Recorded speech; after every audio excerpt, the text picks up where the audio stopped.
perempuan adalah kakak kalian, perempuan adalah ibu kalian, perempuan adalah nenek kalian, perempuan adalah anak gadis kalian. Bagaimana kalau anak gadis kalian diganggu? Marah apa tak marah?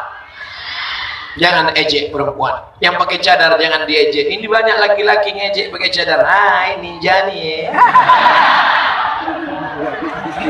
Kenapa kalau perempuan pakai cadar kau ejek, tapi kalau perempuan pakai rok pendek kau diam? Kenapa kalau perempuan pakai cadar kau olok-olok? Ada perempuan yang tidak menutup kepala kau diam, berarti otakmu bekudis.